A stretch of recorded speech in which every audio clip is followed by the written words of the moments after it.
Today we're going to focus on exercise for well-being and for learning. So I think it's pretty much established now in the world that exercise has massive benefits for physical health. But the reason I wanted to do this talk is because exercise also has a really key role to play in well-being and in mental health and in supporting learning. And I think it's an area that's often overlooked. So I thought it'd be interesting to talk to you about it today. I think before I start, I need to do a slight detour into biochemistry. It's very odd to think of ourselves as basically walking laboratories, but we are. We've constantly got millions of biochemical reactions going on inside us, and it's important to just tell you a little bit about those before I go into the detail, but I promise it's nothing at all that is too complex at all. So I want to do a slight detour into free radicals and antioxidants. So the interesting thing about this particular biochemical perspective is that we are, as I said, sort of walking laboratories, really. It's difficult to think of ourselves as being existing as a consequence of biochemical reactions, but that's what we are. And so the normal metabolic process of being alive and also being alive in a particular environment produce in our body something that's known as free radicals. Now, free radicals are really, they cause a lot of cell and tissue damage, and they affect basic physiological function in many negative ways.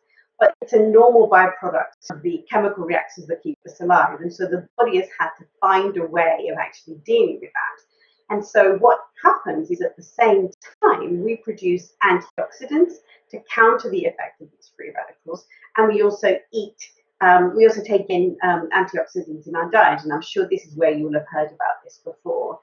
And the sorts of things that are abundant in antioxidants are all the typical things that people tell us to eat, like fruit and vegetables. And so vitamins A, C, and D particularly are very good antioxidants. And so fruit like berries are also abundant in antioxidants. Unfortunately, cake is not, but there we go. So what we try to do is we try to keep this balance. And actually, that's probably the nature of being human, is a balance.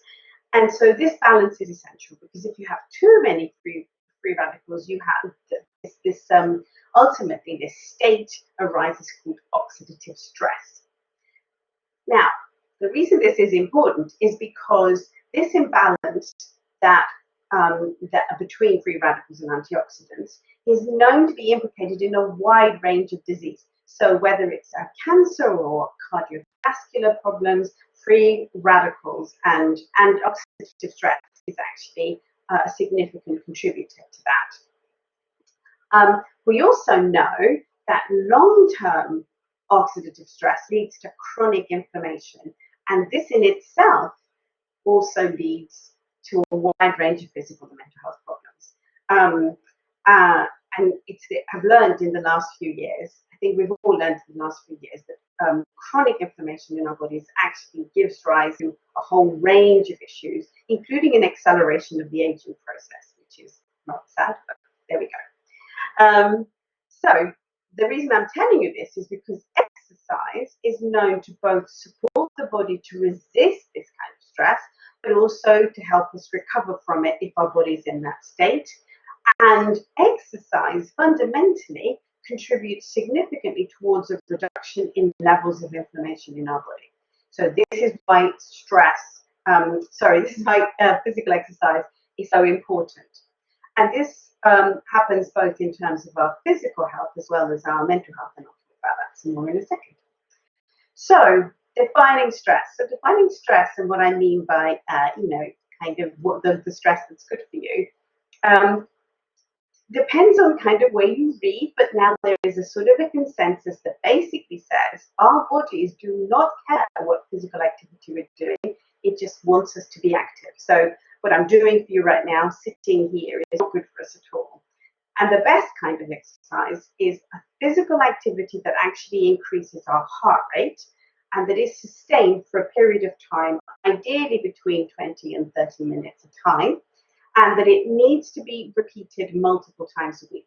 And this is where I sort of said that it depends on where you read. So some people say that actually just a few times a week is good. Other people say that a period of exercise every day is what we should be aiming for. But I think in the UK, the NHS talk about 150 hours, 150 minutes, gosh, 150 hours, 150 minutes per week, which effectively would mean this kind of exercise 5 times out of 7 in the week, 5 days out of 7. So whereas walking and cycling and swimming are great, other exercise like resistance training or focusing on flexibility, things like yoga, have positive benefits also. And I can't stress enough that our body doesn't care whether we're doing star jumps or whether we're reaching up with, a duster to get a cobweb off the wall. It doesn't really mind whether we are walking, whether we're jogging or whether we're running for a bus. It really doesn't matter what we do, and what we want is that kind of physical activity. So first of all, just tell you a little bit about exercise and brain function. In its broadest terms, exercise is really good for brain function, and it's particularly good for this concept of neuroplasticity. So neuroplasticity basically means our ability not only to learn, but to adapt. So plasticity comes from this notion of malleability, because our brains are constantly changing. They're not, even into old age, we tend to think of learning slowing down, but that's not the case at all. It's actually our brains are constantly evolving and learning, and neuroplasticity is a great thing to sustain. So if you have better neuroplasticity, then by definition, you're able to solve problems more effectively and to respond to demands more effectively. Because responding to demands in our lives is effectively the capacity to problem solve. The other thing is that exercise has also been shown to improve neuro and cognitive flexibility. So cognitive means anything to do with thinking, and thinking flexibility is pretty much what this means. And that basically refers to our capacity to either think about highly complex concepts or thinking of multiple concepts simultaneously. So both of these things have been shown, and these, if you want to read about it more, these papers aren't always very easy reads, but they're definitely there if you want to follow them through. So, just in general cognitive function, we know that exercise improves brain function to the extent that it prevents a decline of cognition. I think I saw a question, but it disappeared. That it prevents a decline of cognition across the lifespan. So it's demonstrable that people who exercise sustain their cognitive function much longer than people who are very sedentary. And so exercise, especially aerobic exercise, also seems to be implicated in the introduction of dementia risk. So 6 to 12 months of exercise is associated not only with improved cognitive scores in people who've already been diagnosed with dementia, but even people who are healthy. Their cognitive function will improve too. So, hoping I'm persuading you that exercise has lots of benefits, but now we come to this notion of well-being. So, the first thing to talk about is subjective well-being. So, subjective well-being means the extent to which we feel well and are happy with our lives, basically with our lot, so how content we are. And what we know is that in children, exercise is associated with what are termed higher levels of self-efficacy. Self-efficacy is a wonderful concept in psychology. It means the extent to which we feel capable and capable of doing things. So children who have high levels of self-efficacy engage with education much more because they're prepared to give things a go because they think that they're quite capable. And then the other thing is that this exercise is also associated with perceived competence. So not only do you feel capable of trying something, but also you feel competent and capable of doing it well. So in children, that's known, exercise is known to have that impact.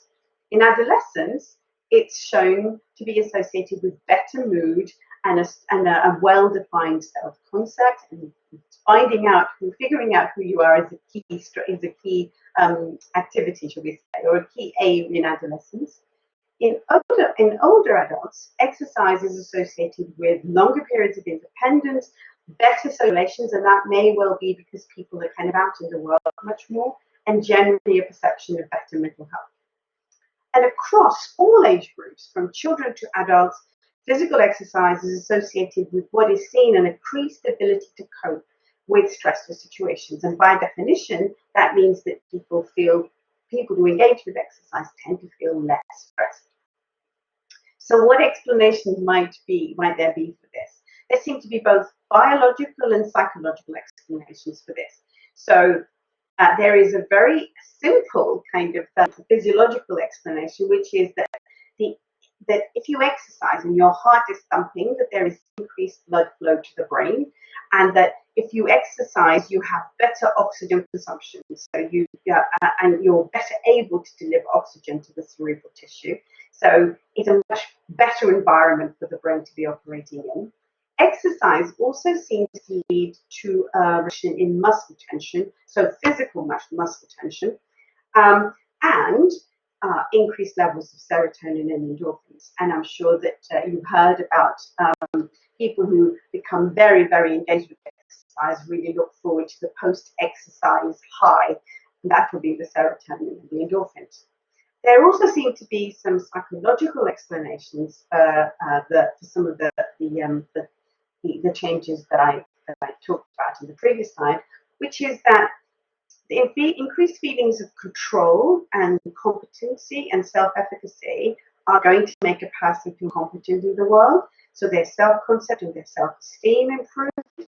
And people who are engaged in exercise tend to utilize that for positive social interactions, because it's nice to do exercise with others and to have fun and enjoyment in their lives. And I think it's fundamental that actually we have fun and enjoyment in our lives. It's one of the things that keeps going. We talked about that last week, if you remember.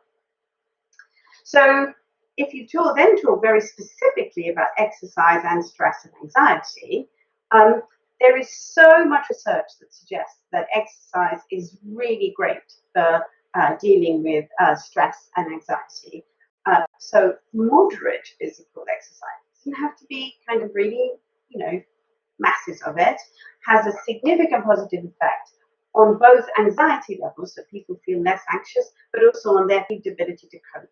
And I've just given you three examples of research that kind of cover the last sort of 30 years. But the research is significant and much more than I could list here. Exercise and depression is also really interesting. So we know that exercise is highly effective for mild to moderate depression, and clinical and preclinical studies, so people who've both been diagnosed and people who have not yet been diagnosed, indicate that exercise can be seen as a really effective first-line treatment for depression.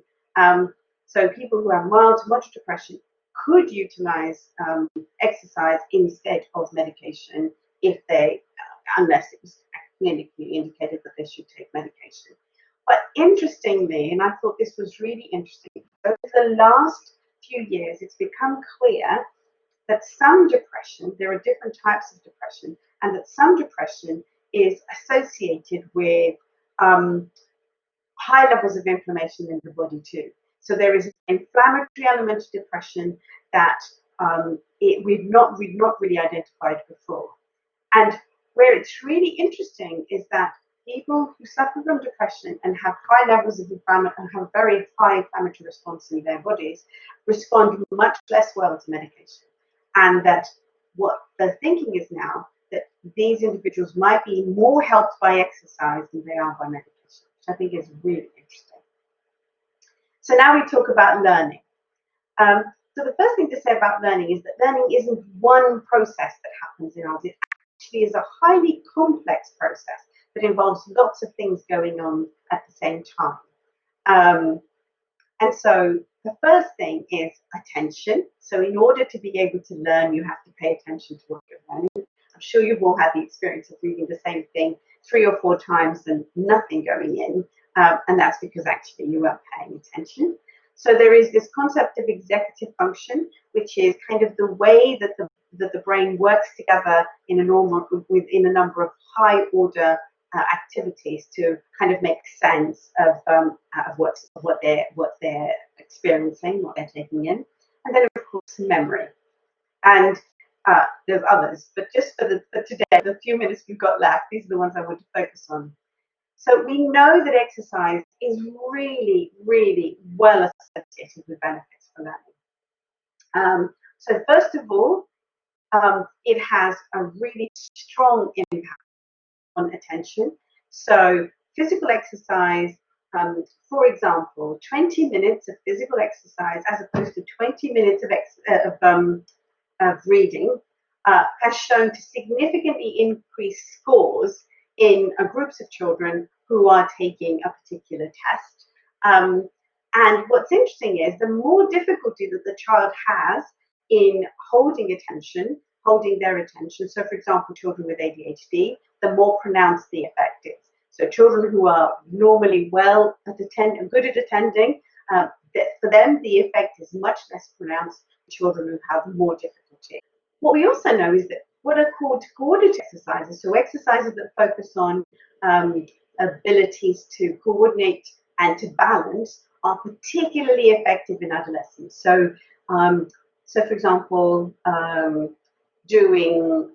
football and kind of having to do the various tricks that do, which I don't know the terminology for, is particularly useful, but then so is sort of gymnastics, all those kinds of things, particularly effective in adolescents. Exercise is also really good for memory. So there's a little bit of our brain called the hippocampus, which is absolutely essential to memory, but it shrinks with age. And what we know is that aerobic exercise is actually linked to increases in the hippocampal cell production. And as a consequence, we seem to demonstrate better memory performance in young, middle, and older adults. So the change is seen across ages. Now, you can see fairly immediate effects. So after 6 weeks, you can see pronounced and significant effects. But if you stop exercising, that benefit is lost. So yeah, it needs to be sustained. So I think for the last couple of minutes, I just wanted to talk about motivating ourselves to exercise, because I think this is something that is important. Of course, you could write a lecture on exercise and well-being, and suddenly you're very motivated. This is what's happened to me in the last few days. I've never exercised so much as I have since I've been thinking about this talk. So this link goes to some suggestions on the NHS website. So if you have the slides, you're welcome to have those. And I think that one thing to say is that the mistake that people often make about exercise is forgetting what I said at the beginning. Our brain does not care what the exercise is. It just wants the movement. So it's much better if you don't feel that you're a gym person, or if you don't feel that you can kind of enroll on a program of physical exercise, that you find ways of doing more exercise in the life that you've got now. So it can be as simple as just parking your car further away or getting off the bus a stop earlier. Before all this happened, on a sunny day, I would always get off the station earlier. So Birkbeck, the nearest station is Euston. I would always get off at King's Cross and feel very proud of myself every morning. And in the evening, it was a really nice way to kind of walk back into the station and sort of utilize that time to kind of process the day. So you can stand on the bus rather than sitting.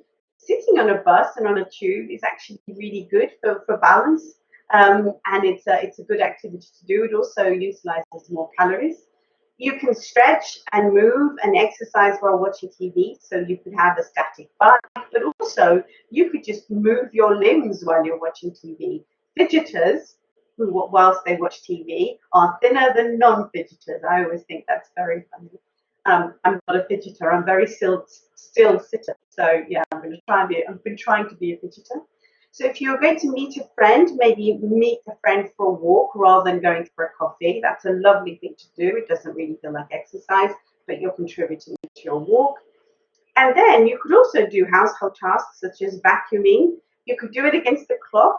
I've always done this in my family. So we literally set 10 minutes. And in 10 minutes, we whiz around, each of us whiz around and do what we've allocated ourselves to do.